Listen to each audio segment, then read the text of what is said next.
साल 1982।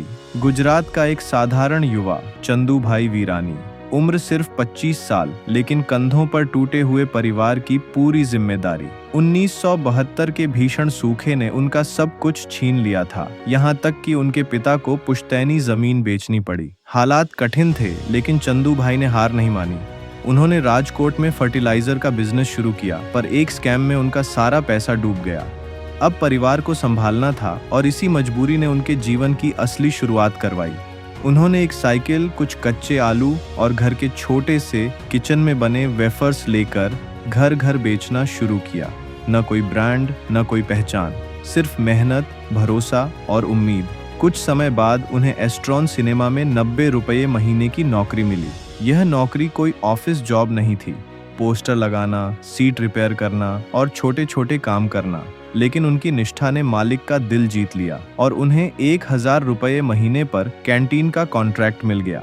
कैंटीन की लगभग 80% बिक्री आलू के वेफर्स से होती थी, लेकिन समय पर वेफर्स न मिलने के कारण उनका नुकसान होता था। यहीं से एक नया विचार जन्मा, क्यों न वेफर्स खुद बनाए जाएं। चंदू भाई ने फैसला कर लिया। 1982 में उन्होंने 10,000 रुपये लगाकर घर के कंपाउंड में एक छोटा सा शेड बनवाया और शुरुआत की अपनी खुद की वेफर्स मैन्युफैक्चरिंग की।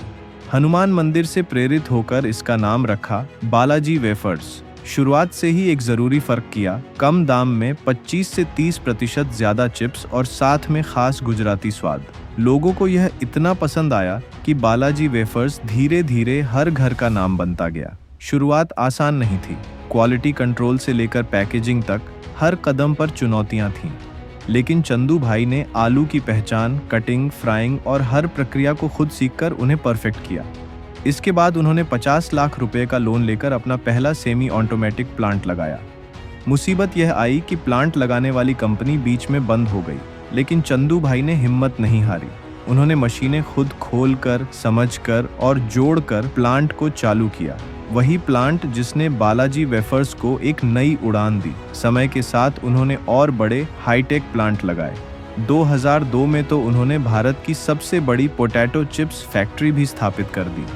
2006 तक बालाजी वेफर्स गुजरात का लगभग 90% मार्केट शेयर अपने हाथों में ले चुका था। इसके बाद आया प्रोडक्ट एक्सपेंशन का दौर।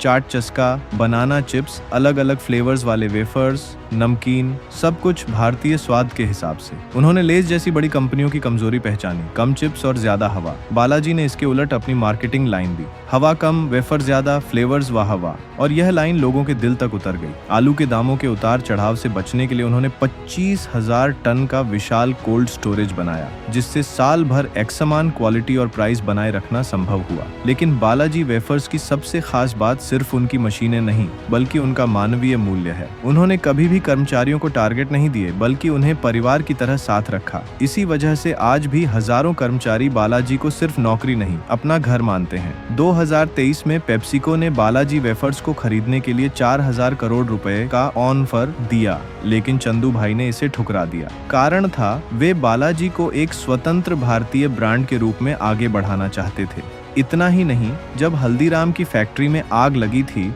तब बालाजी ने उनकी मदद भी की।